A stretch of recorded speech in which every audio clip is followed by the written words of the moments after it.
e daremos continuidade às exposições no Evangelho de Jesus, segundo escreveu Mateus, capítulo de número 6, meus irmãos.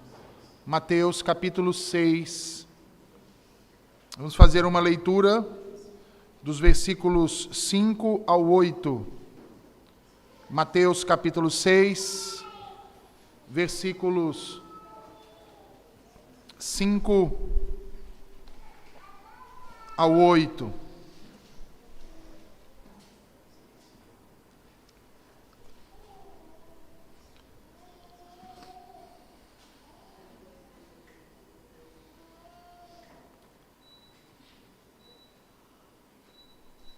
E quando orardes, não sereis como os hipócritas, porque gostam de orar em pé nas sinagogas e nos cantos das praças, para serem vistos dos homens.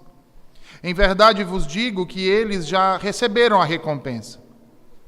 Tu, porém, quando orares, entra no teu quarto e, fechada a porta, orarás a teu Pai que está em secreto, e teu Pai que vê em secreto te recompensará. E orando, não useis de vãs repetições como os gentios, porque presumem que pelo seu muito falar serão ouvidos. Não vos assemelheis, pois, a eles, porque Deus, o vosso Pai, sabe o de que tendes necessidade antes que lhe o peçais. Amém. Vamos orar mais uma vez? Ó Senhor, nos abençoa mais uma vez com Tua palavra nesse dia. Que agora que ela será pregada aos nossos corações, que seja a Tua voz que ouçamos, Senhor, a nos ensinar a Tua verdade.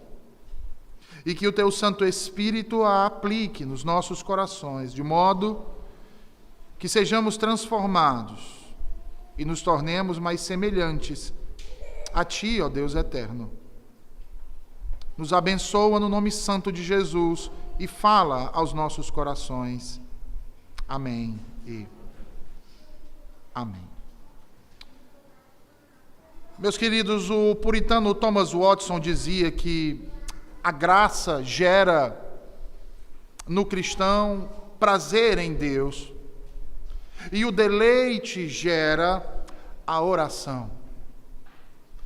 Existem poucas áreas da nossa vida espiritual nas quais sejamos tão necessitados de instrução, como também de encorajamento, quanto a oração piedosa.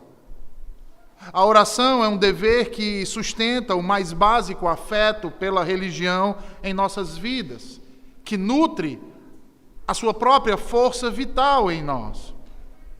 Aos crentes é ordenado no Novo Testamento orar sem cessar, assim como se fazia no antigo Israel, com aquilo que era chamado de sacrifícios contínuos. Se no antigo Israel os sacrifícios eram contínuos, na Nova Jerusalém a oração é incessante. Isso não quer dizer que não devamos fazer outra coisa, pois não eram assim que funcionavam os sacrifícios contínuos do Antigo Testamento. Eles eram chamados assim porque todos os dias ocorriam em horas marcadas, tanto pela manhã quanto pela noite. A oração é importante à vida piedosa, meus irmãos. O homem piedoso é um homem que ora de dia e ora também à noite. E este serviço não lhe é estranho. Este serviço não lhe é fatídico. Ao contrário, é deleitoso. Jesus sabia muito bem disso. Por isso, ao dar continuidade ao seu ensino, naquilo que dizia respeito às obras de justiça ou obras de piedade dos cidadãos do reino dos céus, passa então a ensinar os seus discípulos aqui acerca da importância da oração. E percebam que ele faz isso, primeiramente, ensinando-os acerca de como não se deve orar, para só então ensiná-los acerca de como verdadeiramente devem fazê-lo. Nós devemos lembrar que, como nós vimos, Jesus Cristo estabelece aqui um contraste entre aquilo que era dito e feito pelos principais líderes religiosos de Jerusalém e aquilo que a Escritura dizia de fato e que eles deveriam fazer. E sendo assim, então, ele diz aí no versículo 5, vejam, quando orardes, não sereis como os hipócritas. Jesus havia acabado de ensinar a eles sobre dar esmolas em segredo para poder honrar a Deus. Agora ele dá continuidade ao assunto. Ele vai falar agora acerca da oração, que esta também não pode ser realizada a fim de receber louvor dos homens. A prova disso é a conjunção conectiva e, no início aí do versículo de número 5, que nos mostra que Jesus está dando continuidade ao assunto que ele havia iniciado na perícope anterior, obras de justiça e piedade, levando agora mais adiante, aplicando agora a prática da oração. Então Jesus diz que, assim como as esmolas não deveriam ser dadas visando a própria glorificação do ofertante pelos homens, a oração também não deveria ser praticada visando o mesmo. Por isso, então, na segunda sentença, ele os adverte dizendo: quando orardes, não sejais como os hipócritas, ou não sereis como os hipócritas. As palavras de Jesus aqui são uma severa advertência. Os cristãos devem cuidar para que sua oração não se torne semelhante à dos hipócritas, que a sua oração não se torne uma oração hipócrita. E percebam que por hipócritas, Jesus está se referindo aqui a muitos dos mestres judeus, escribas e fariseus, mas não todos. Ora, e por que eles? Jesus vai explicar isso. Ele diz, porque gostam de orar em pé nas sinagogas e nos cantos das praças para serem vistos pelos homens. Com essas palavras, vejam bem, meus irmãos, Jesus não está aqui condenando a prática da oração, em primeiro lugar. A oração de invocação, a oração de súplica, a oração de intercessão, de ação de graças, de confissão de pecados, de petição pessoal, de intercessão, seja qual for o tipo de oração, Jesus não está criticando a oração. Muito menos o Senhor Jesus está criticando a postura de alguém que tem o costume de orar de pé. Ora, ele mesmo orou assim quando ressuscitou a Lázaro. Então, o que Jesus está criticando aqui? Ao que Jesus está se opondo? O que ele está criticando é o abuso disso. É a intenção espúria por trás desse tipo de coisa. A ação pecaminosa por trás de tudo isso. E aí vejam, entre os judeus, embora suas orações fossem sempre apropriadas. E por que eu digo apropriadas? Porque eles eram muito diligentes no tocante a isso. Gostavam de estabelecer tempos para fazê-las. Como nós falamos no início. Períodos de devoção em que se esperava ou contava-se com a presença ali, quer fosse no templo ou na sinagoga, dos piedosos que ali moravam. E que períodos eram esses, então? Ora, o período matutino e o período vespertino. De acordo com o historiador Flávio Joséfo, os sacrifícios, bem como as orações, eram oferecidos no templo 2 vezes no dia. Um horário pela manhã e um horário à tarde, ao pôr do sol. Naturalmente, para o israelita devoto que morava em Jerusalém ou ali nas proximidades, o templo era então o melhor lugar para ele ir realizar essas orações. Para aqueles que moravam mais distante, em outras cidades, a sinagoga tornava-se então apropriada para o exercício dessas orações nesses determinados horários. Notem que também não era contra isso que Jesus estava advertindo os seus discípulos.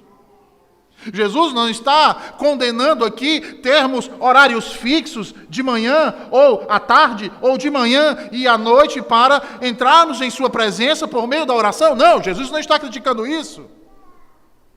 Jesus não está chamando a atenção deles contra essas coisas. Pelo contrário, ele estava chamando a atenção deles, eu reitero, meus irmãos, contra o proveito pecaminoso disso. Mas como assim alguém poderia se aproveitar pecaminosamente disso? Ora, Jesus já nos disse, agindo com hipocrisia. Fazendo isso, intentando ser visto e honrado pelos demais como alguém santo, como alguém perfeito, como alguém justo, como alguém piedoso. Pessoas que gostavam dos rótulos, que amavam as carapuças, que gostavam de sentar nas primeiras fileiras, que gostavam de ser reconhecidos na rua e serem reconhecidos como homens muito piedosos. Fazendo analogia aos nossos dias, homens que, se fossem hoje, gostariam de ser chamados de reformados.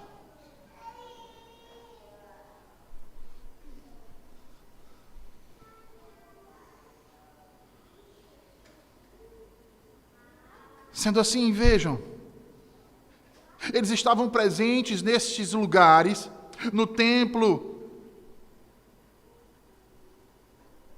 e também nas sinagogas, orando ali de pé. Mas a sua oração era vazia. Porque eles não estavam ali por conta da sua devoção a Deus. Eles estavam ali hipocritamente, vestidos em um personagem, tentando mostrar para o povo que eles eram uma coisa, quando na verdade eram outra. A sua intenção era ser visto por eles e honrado por eles. E um exemplo claro disso nos é narrado na parábola que se encontra em Lucas 18. Os irmãos devem lembrar da parábola do fariseu e do publicano que foram até o templo de Jerusalém para orar. Lembram dessa parábola? Lucas 18. Se você não lembra, abra sua Bíblia em Lucas 18.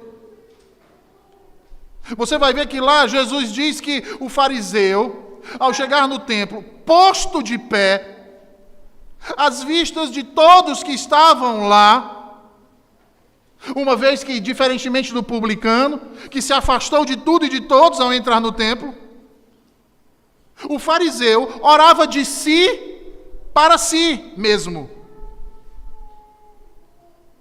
aparentando muita piedade. Vocês lembram como era a oração desse fariseu? Ó Deus, graças te dou, porque não sou como os demais homens, roubadores, injustos e adúlteros, nem ainda como este publicano. Jejuo 2 vezes por semana e dou o dízimo de tudo quanto ganho. Ora, o que acontecia no templo, acontecia também nas sinagogas e até mesmo nas esquinas das ruas.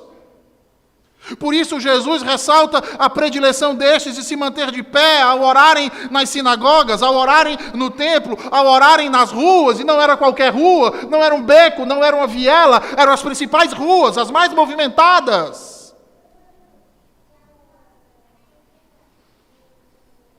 E por que faziam isso? Porque queriam ser vistos por todos.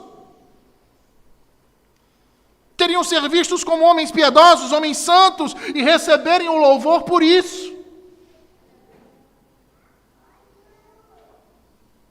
E é justamente contra isso que Jesus adverte os cidadãos do reino dos céus. Ele diz: não façam como eles. Não orem de modo hipócrita, para que os outros vejam, para que os outros aplaudam, para que os outros lhe deem títulos. Ora, meus irmãos, como nós vimos no sermão passado, a hipocrisia diz respeito a alguém que finge ser o que de fato não é. Que fala, mas não crê naquilo que diz. Sua língua é mentirosa. Seu discurso é ensaiado. É sempre para melhor se passar. Disso então se vê claramente que no ensino de Jesus, o que conta é a disposição íntima do coração. Porque não é o que devemos aparentar que mais importa para o Senhor, mas o que de fato nós somos. Então não interessa se somos bonitos ou feios, se somos pobres ou ricos. O que interessa é a sinceridade que entramos na sua presença. É o coração verdadeiro e humildemente dedicado a Deus que recebe a aprovação divina. Não a postura hipócrita e muito menos a aparência de piedade. E olha que tem muitos, viu? Com aparência de piedade. O problema é porque nós vivemos no mundo das redes sociais e estamos mais preocupados com o agora, com o que de fato está acontecendo. Conhecemos uma pessoa e se ela for agradável aos nossos olhos, está tudo certo, está tudo bem. Não nos interessamos em saber o lastro da vida dessa pessoa.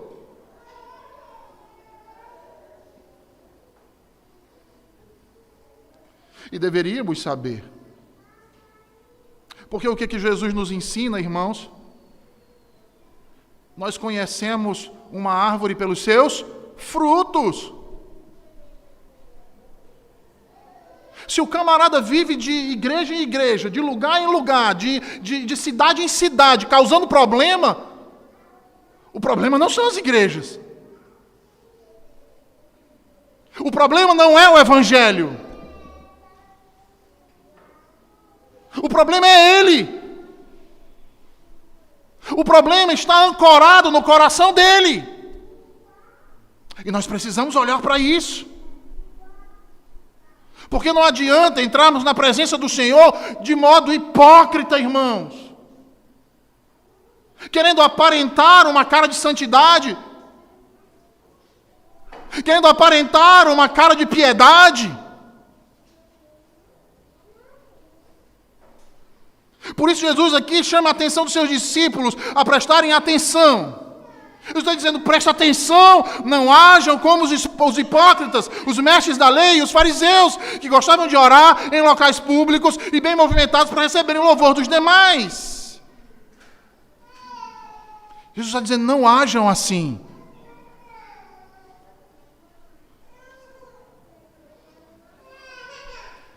E alguém deve ter levantado e dito assim, mestre, mas como devemos então fazer, mestre? E vejam aí, Jesus responde, versículos 6 e 7. Jesus diz assim, tu, porém, quando orares, entra no teu quarto, e fechada a porta, orarás a teu pai que está em secreto, e teu pai que vê em secreto te recompensará. E orando, não useis de vãs repetições, como os gentios, porque presumem que pelo seu muito falar serão ouvidos.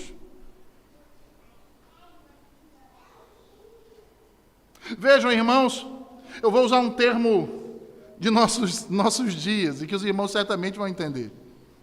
Em contraposição à prática farisaica dos likes, Jesus está dizendo que os crentes, em suas devoções pessoais, devem orar no quarto em secreto. A palavra traduzida aqui como quarto é tameion.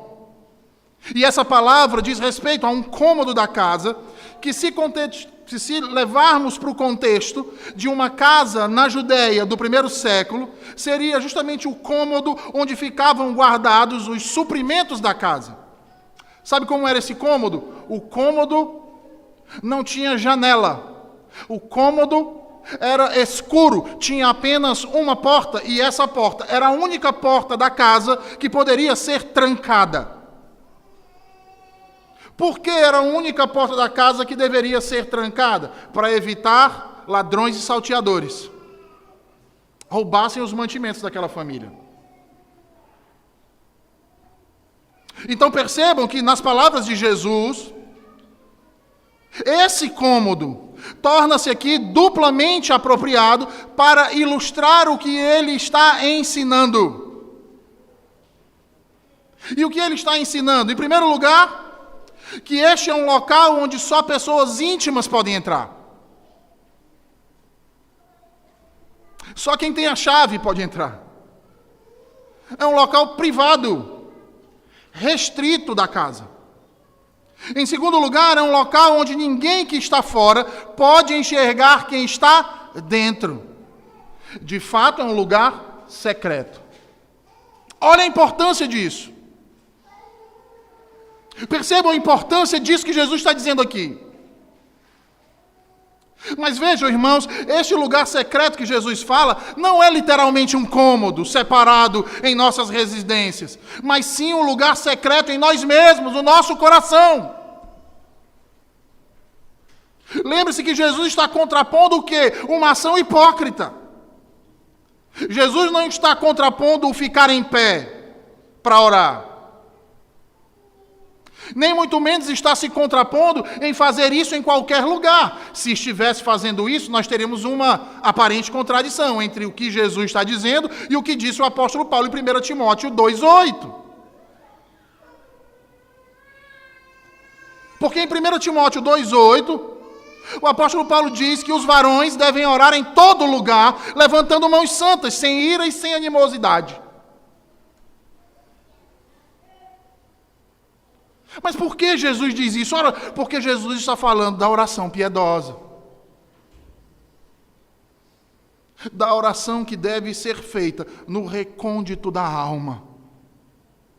Porque o recôndito da nossa alma não busca aplauso de ninguém.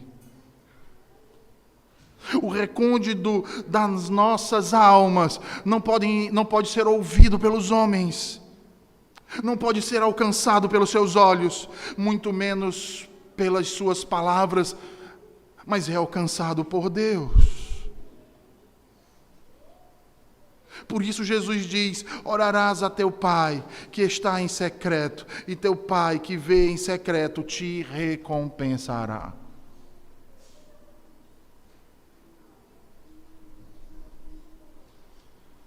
Isso me lembra as palavras de Thomas Boston, que diz que o crente, quando vai orar, deve se isolar do mundo. Por quê? Porque o mundo estraga a oração.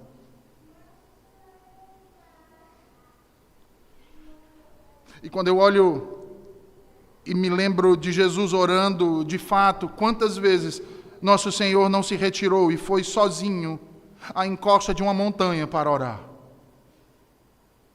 Quantas vezes não se distanciou de seus discípulos e procurou o aconchego de uma rocha, no alto de um monte, para orar em secreto ao Pai? E aquela oração que ele faz, quando da noite de sua maior aflição, vejam sua alma aflita e profundamente angustiada, distanciou-se dos 3 que o acompanhavam, prostrou-se sobre o seu rosto e passou a orar ao Pai, dizendo: meu Pai, se possível, passa de mim este cálice, todavia não seja como eu quero, e sim como tu queres. E não apenas isso, tendo feito isso, voltou e os admoestou, porque estavam dormindo, e novamente ele se afasta deles. E em secreto, então, ele ora ao Pai, dizendo: meu Pai, se não é possível passar de mim este cálice sem que eu beba, faça-se a tua vontade.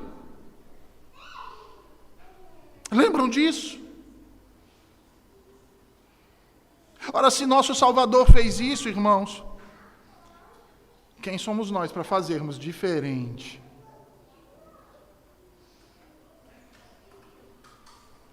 Sabe por que eu estou dizendo isso? Porque tem muita gente que gosta de estar pedindo oração constantemente, por um, por outro, por pessoas conhecidas, desconhecidas, próximas, distantes, e é como se tivesse um comichão para isso.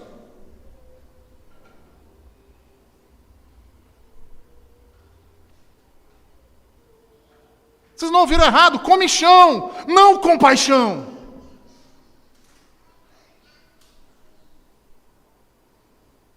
Por quê? Porque somos pecadores. Muitas vezes queremos ser notados em nossas aflições. Quem aqui nunca viu aquele irmão ou aquela irmã que vive se lamentando da vida? Que vem na esquina, parece que vem uma nuvenzinha negra acompanhando em cima dela. Tem até que ser carregada, porque não é que é doente, é porque ela tropeça nas coisas, porque ela só olha para o chão. Você chega na igreja alegre no dia do Senhor para cultuar o Senhor e diz, bom dia, irmã, feliz dia do Senhor. Ela diz, bem que eu queria. Ore por mim.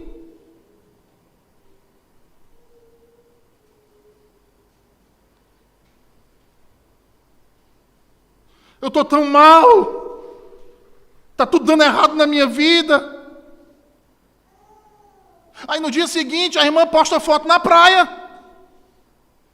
Mas você liga e diz, não, é porque foi o meu sobrinho que me chamou, mas eu nem devia ter ido. Às vezes queremos ser notados em nossas aflições, em nossos problemas, durante nossas angústias. E assim nos aproveitamos da situação. Tem gente que só falta colocar no outdoor.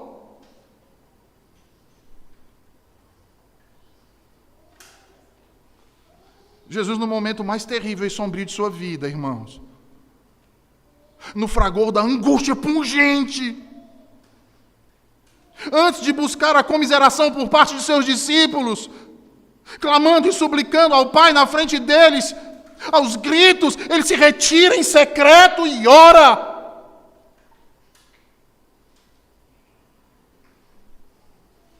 E com isso eu não estou querendo dizer a vocês para não pedirem oração, por favor. Nem muito menos que para você orar agora você vai ter que subir uma montanha ou um monte. Não, nada disso. Também não quero dizer com isso que obrigatoriamente você deve separar um cômodo de sua casa para oração. Veja, no primeiro século haviam muitos judeus que a sua casa tinha apenas um único cômodo. Como então eles fariam?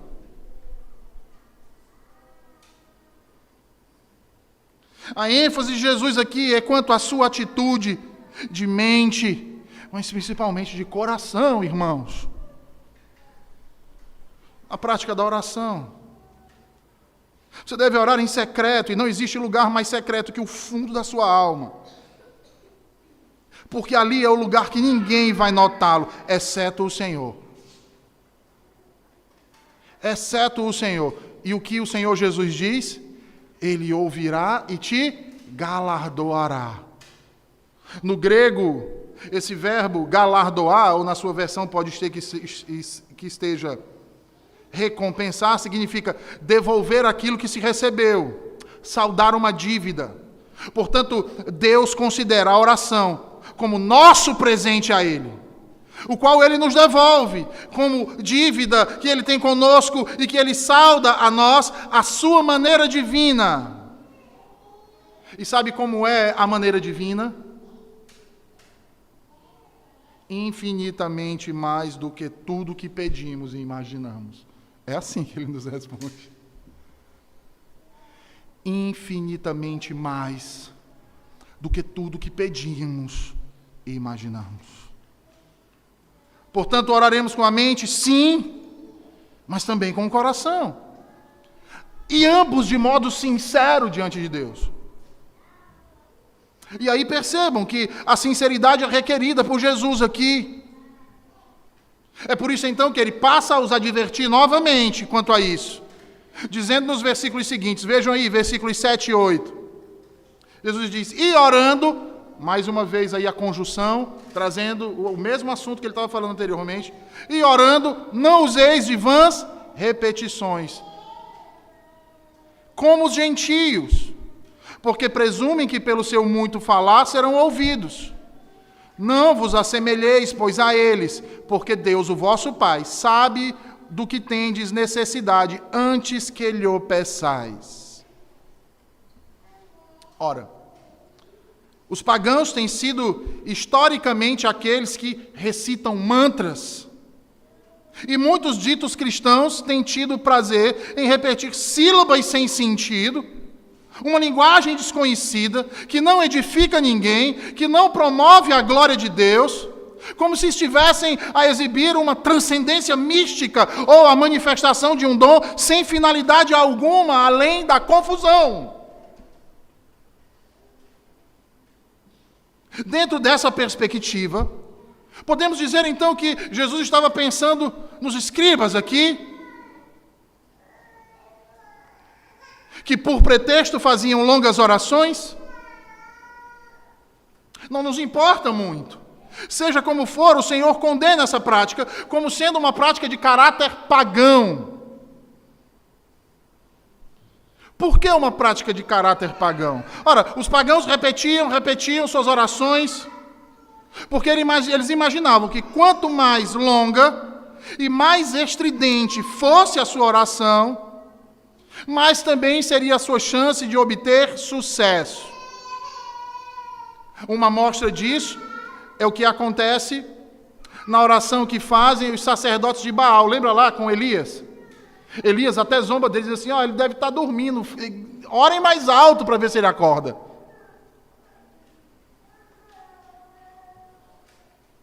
Um outro exemplo é aquilo que é chamado de roleta de oração dos budistas tibetanos. Um cilindro que gira no eixo, coberto de orações escritas.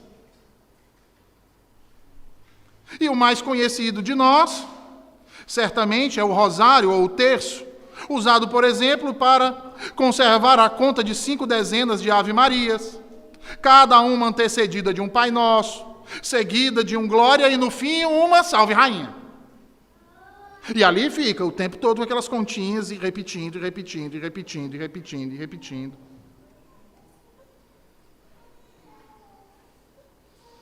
Como um mantra. Como faziam os pagãos. Todas essas formas de oração, mantra, roleta, rosário, eles têm um pressuposto em comum. Qual é o pressuposto em comum que os norteia? Pela repetição, Deus vai nos ouvir. Eles entendem que a aceitabilidade de suas orações depende, ao menos em parte, do número e do tipo de palavras que usam, ou do número de orações que disparam. Eu diria até do tempo que dedicam a isso. Jesus está dizendo que os cristãos não devem orar dessa forma. Pressupondo o quê? O seu muito falar fará com que Deus os escute. Porque, meus irmãos, não se trata da duração. Não se trata nem da questão da repetição em si aqui. O cerne não é a questão da repetição. Nem mesmo o tom de voz que nós utilizamos. Mas como oramos em nossa mente e coração. Percebe que não tem a ver com a repetição? Porque se não tivesse, nós não poderíamos orar com os salmos.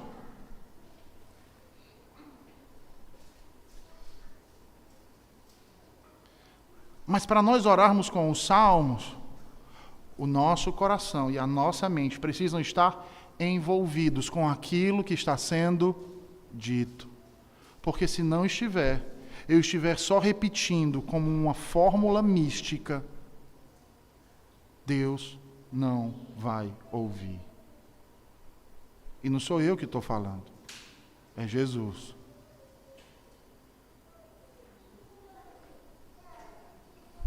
Jesus também não está criticando orações longas, nem orações curtas. Porque se Jesus estivesse criticando a extensão das orações, estaria condenando de imediato, por exemplo, as orações que encontramos em 2 Crônicas, capítulo 6.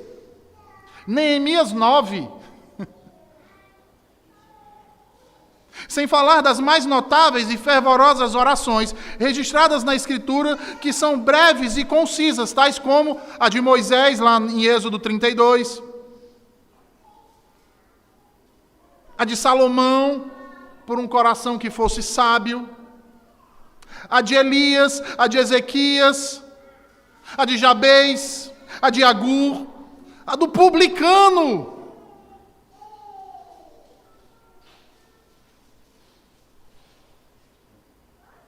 de Estevão, de Paulo pelos Efésios. Veja que a esta classe pertencem também as muitas orações, frases e exclamações de Neemias, como Neemias 4, a oração intercessória ou sacerdotal de Cristo.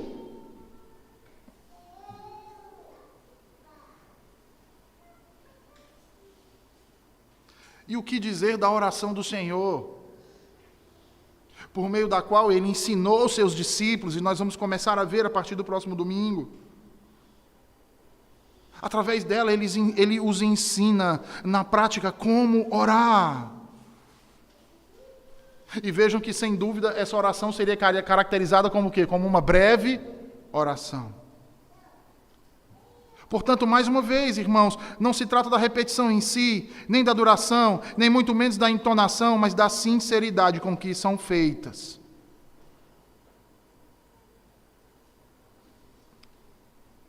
E aqui, parafraseando mais uma vez, os puritanos, eles entendiam que, através da oração, nós mastigamos na nossa mente o alimento que recebemos de Deus através do Evangelho da sua palavra. Sabe que eles têm como base esse exemplo, aquilo que faziam os animais lá no Antigo Testamento,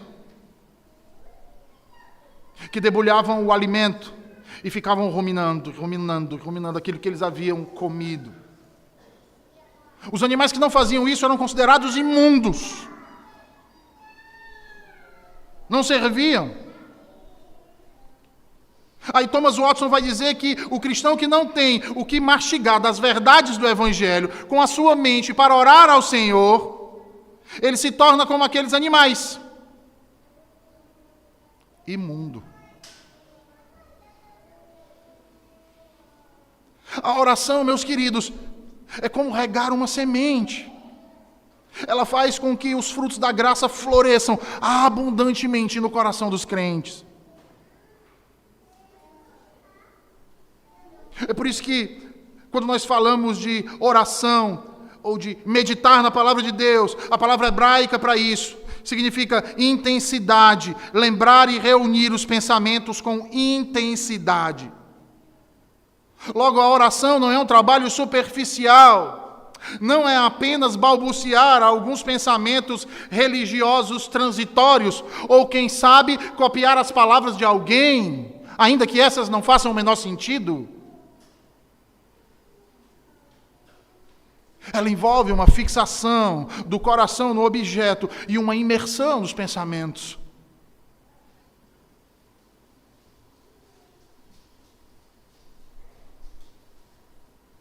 Muitos ditos cristãos, carnais, têm seus pensamentos vagando para cima e para baixo e não se fixam em Deus, como um pássaro que pula de galho em galho para o outro e não fica em nenhum lugar. Davi era um homem apto à oração.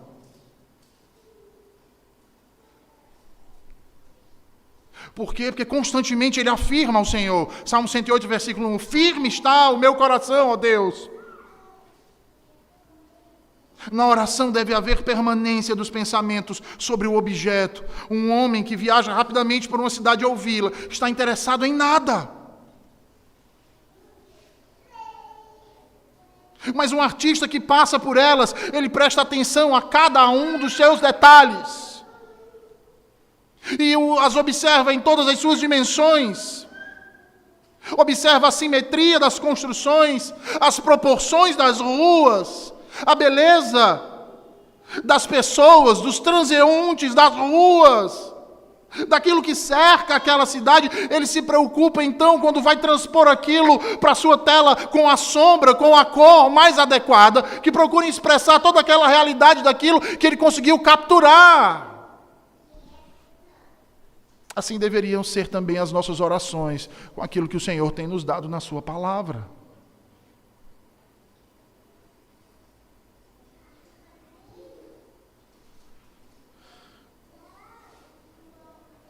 O dito cristão, que não é espiritual, mas carnal, é como aquele viajante que passa corrido nas cidades. Ele só anda às pressas, porque ele não se importa com Deus. Ele não quer apreender o que Deus tem para dar a ele. Ele quer apenas cumprir a tarefa. Tenho que passar, então eu vou passar. Sabe, é aquele crente que diz assim, o pastor insiste, pergunta, quantas vezes você já leu a Bíblia? Ele diz, não li ainda. Meu irmão, você tem que ler a Bíblia pelo menos uma vez no ano. A Bíblia toda. Aí ele diz, está certo. Aí ele começa a ler, blá, blá, blá, blá, blá. O que você entendeu? Não sei, só estou lendo.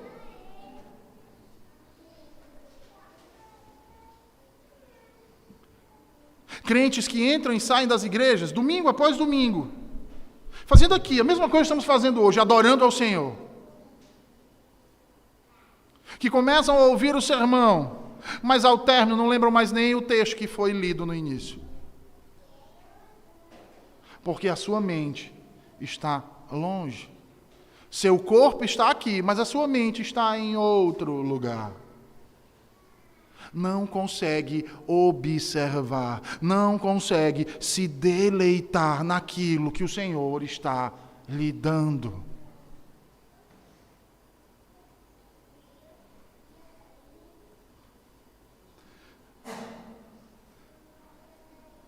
O crente, ele é como aquele artista.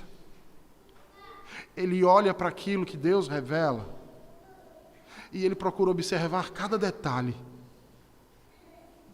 Ele leva com seriedade. Se duvidar, ele desce naquela cidade e passa uma semana para conhecer melhor aquele povo.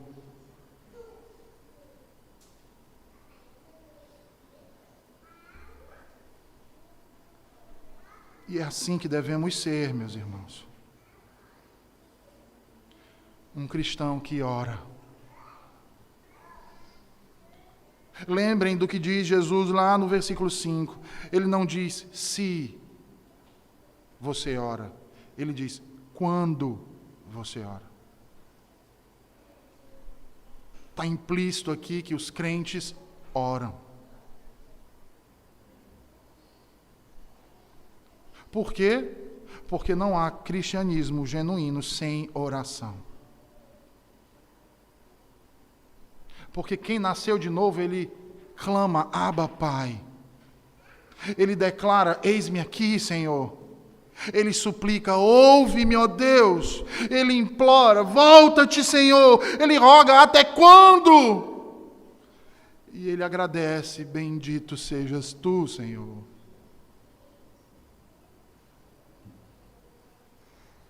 Mas o cristão que ora, ele não ora para chamar a atenção para si. Sua oração não é ostentatória. Ela é endereçada a Deus. Ela muitas vezes pode ser feita diante dos homens. Mas naquele instante em que ele está orando,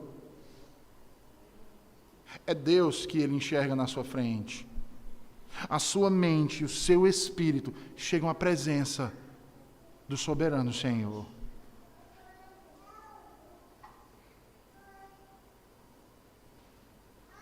Um cristão não deve ser um ator no palco,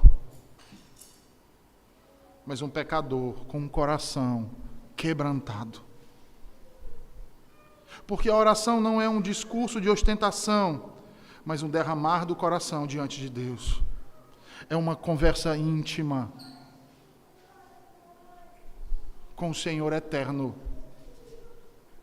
que muitas vezes é para clamar como fez Davi. Ó Senhor, dá-me um novo coração. Ou, coração contrito, Senhor, tu não rejeitas.